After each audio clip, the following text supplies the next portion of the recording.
నమస్తే, welcome to our voice. నేను journalist నవత. న్యాయ విద్యార్థిని షర్మిస్టర్ పలోని ఈ గురించి అందరికీ తెలిసిందే.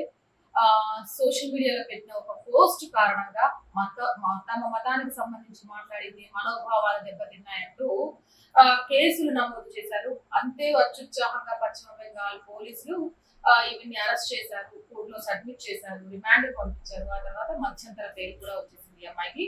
అయితే దీని అంతటికీ కారకమైన వాడు వజాహత్ ఖాన్. ఈ వజాహత్ ఖాన్ ఏమి పెద్ద గొప్ప సిద్ధపూస కాదు. ఈయన కూడా హిందూ దేవీ దేవతలకు సంబంధించి అవమానకరిచే పోస్టులు అనేకం తన సోషల్ మీడియా లో పోస్ట్ చేస్తూ వచ్చాడు. ఎప్పుడైతే షర్మిస్టా పలోని విషయంలో ఈ వజాహత్ ఖాన్ బయటకు వచ్చాడో ఆ నేపథ్యంలో వజాహత్ ఖాన్ సోషల్ మీడియాని అబ్జర్వ్ చేస్తే హిందూ ధర్మం మీద ఎంత ద్వేషం ఉంది అనేది చాలా క్లియర్ కట్ గా అర్థమవుతూ వచ్చింది.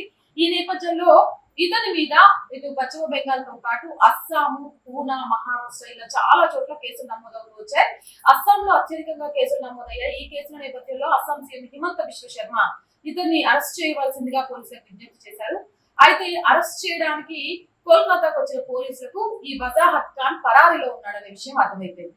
భారతీయ శిక్షా స్మృతి ప్రకారం 196(1) వివిధ సమూహాల మధ్య శత్రుత్వాన్ని పెంచడం, సెక్షన్ 299 ప్రకారం మతపరమైన భావాలను రెచ్చగొట్టడంతో పాటు సెక్షన్ 352 ప్రకారం శాంతికి భంగం కలిగించాడనే ఉద్దేశంతో అవమానించాడని కేసులు నమోదయ్యాయి. సుజిత్ ఘోష్ అనే వ్యక్తి ఫిర్యాదు ఆధారంగా గోల్డ్ గ్రీన్ పోలీస్ స్టేషన్ లో ఎఫ్ఐఆర్ నమోదు చేశారు. ఈ నేపథ్యంలో ఆపరేషన్ సింధూర్ పై వివాదాస్పద పోస్టు పెట్టినట్టుగా న్యాయ విద్యార్థిని ఇన్ఫ్లుయెన్సర్ షర్మిస్టా పలోనిపై వజాహత్ ఖాన్ కేసు పెట్టాడు. దీంతో కలకత్తా పోలీసులు అరెస్ట్ చేశారు. ఇప్పుడు షర్మిస్టాను అరెస్ట్ చేశారు. ఎలాగైతే అలా కూడా వజాహత్ ఖాన్ ని అరెస్ట్ చేయాల్సిందే అని పట్టుబట్టారు. ప్రస్తుతం వజాహత్ ఖాన్ పరారీలో ఉన్నట్టుగా కలకత్తా పోలీసులు చెప్తున్నారు. అంటే ఒక ఆడపిల్లని పట్టుకోవడం చాలా ఈజీ అయింది, కానీ హిందూ ధర్మానికి సంబంధించి ఇష్టం వచ్చినట్టుగా పోస్టు పెట్టి కనీసం క్షమాపణ చెప్పకుండా, క్షమాగుణం లేకుండా అహంకార కొవ్వుతో ఉన్న వజాహత్ ఖాన్ లాంటిది పట్టుకోవాలి అని అంటే మాత్రం పశ్చిమ బెంగాల్ పోలీసులకు, పశ్చిమ బెంగాల్ ప్రభుత్వానికి సాధ్యం కావట్లేదు. ఢిల్లీ రాష్ట్రాల్లో కూడా, అంటే పశ్చిమ బెంగాల్ తో పాటు అస్సాం, ఢిల్లీ 3 రాష్ట్రాలలో ఇతని మీద కేసులు ఫైల్ అయ్యాయి. ఈ నేపథ్యంలో వజాహత్ ఖాన్ కోసం పోలీసులు తీవ్రంగా గాలిస్తున్నారు. ఏదేమైనా తాను తీసుకున్న గోతులో తానే పడి భూస్థాపితమైపోతారని చెప్తారు చూసారా, వజాహత్ ఖాన్ లాంటి వాళ్ళకి ఇది బాగా సూట్ అవుతుంది. మరి మీరేమంటారు?